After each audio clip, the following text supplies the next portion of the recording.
लाहौर के बाद रुख करते हैं सरगोदा का, जहां सरगोदा में बहरी खातून अपनी बूढ़ी वालदा समेत इंसाफ के असूल के लिए दर बदर की ठोकरें खाने पर मजबूर।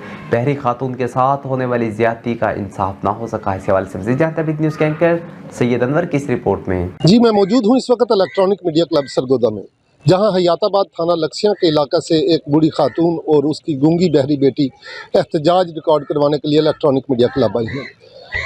ये बच्ची ना तो सुन सकती है ना बोल सकती है। इसकी दूसरी बहन मजजूब है। बाप 4 साल पहले फौत हो चुका है।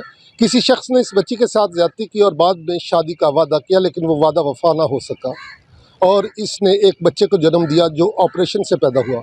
माँ ने किस तरह से लोगों से मांग के मजदूरी करके खैरात लेकर ये ऑपरेशन करवाया। आज ये बच्चा लावारसों की सी ज़िंदगी गुजार रहा है, इसलिए कि उनका ज़रिया माश पहले ही कुछ नहीं, ऊपर से ये मासूम बच्चा भी उनकी कफालत में आ गया। जानते हैं कि उनका इस हवाले से क्या कहना है। बच्चा मौजूद नहीं गया है। 3 मेरियां गुखियां बचियां हयाता मैं दे रहने वालियां मंग पेन के गुजारा करेंदियां। ये जिस भी ज्यारती हुई इस वादा किया मैं शादी करे सा, हला शादी ना की असा फड़ा दिता।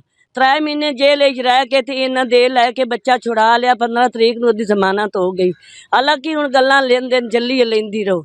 मेरे इंसाफ चाहिए, मेरा बच्चा या सरकारी हो जाए, मेरे बच्चे ने इंसाफ मिल जाए। मैं बच्चा सामा गूंगी बच्चियां सामा, मैं किते जावां, बुढ़ा बंदा, मैंने इंसाफ चाहिए। हुण मैंने ताने दिन दिन ये दिल ममा वालदा फरीद हुण भी मेरे नाल ताने बूहे च आके कहदा मसेरे, ये कहदा वड्डा बिरा, ये कहदा मामा, आके ताने दिन दिन। हालांकि बुढ़िया जल्ली लेंदी रोका। मेरे नानी में इंसाफ मिलना चाहिए। खुदा वास्ते वाली अपील है, मेरी सुनी जावे, मेरी मदद हो जावे, मैंने इंसाफ चाहिए। ਤੁਹਾਡਾ ਨਾਂ ਤੇ ਕਿੱਥੇ ਦੇ ਰਹਿਣ ਵਾਲੇ ਹੋ? मेरे ना जन्नत बीबी है, यादपुर दे रहन वाले हैं। ਤੇ ਹੁਣ ਇਸ ਬੱਚੇ ਦੀ ਕਫਾਲਤ ਕਿਵੇਂ ਕਰਦੇ ਪਏ? ये दिखवालन मांग पेन के करेंगे, रुपया जोड़ के दूध का डब्बा लेंगे, 500 का डब्बा दूध का दिंदा, 2 दिहाड़े करता, तीसरे दिन मुक वेंदा। बच्चियां भुखियां मेरियां घर यतीम मैन राह वेंदियां भुखियां। आटे तो भी तंग आ मैं, तुण मजदूरी भी नहीं हुंदी, अक्की चो भी कोई नहीं दिसदा, टुरने तो भी तंग। दसो मैं केड़े मने जावां, मेरा छोटा जिहा बच्चा, बच्चियां मेरियां मजूब यतीम, 4 साल पहले इन्हां दा अब्बू फौत हो गया। जी, जैसा कि आपने इस बीबी की गुफ्तगू सुनी, उनका कहना है कि वो इस बच्चे की कफालत नहीं कर पा रही। पहले ही ऑपरेशन पे बहुत से अखराजात उठ चुके हैं।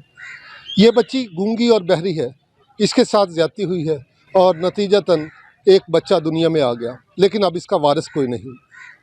जो इनका मुल्जिम है वो अपनी ज़मानत करवा चुका है। अरबाब इख्तियार से गुजारिश सिर्फ इतनी है कि हवा की बेटियों को शेल्टर फ्राहम किया जाए। दरिंदे दंदनाते फिर रहे हैं, ये सिलसिला कब तक चलता रहेगा? आखिर कौन इनको पटा डालेगा, कौन इनको रोकेगा? मुतलका इदारों को चाहिए कि इस बच्चे और इसकी वालदा की सरपरस्ती करके इनकी कफालत का ज़िम्मा लें और अरबाब इख्तियार इन्हें इंसाफ फ्राहम करें। Syed Anwar, big news, Sargodha.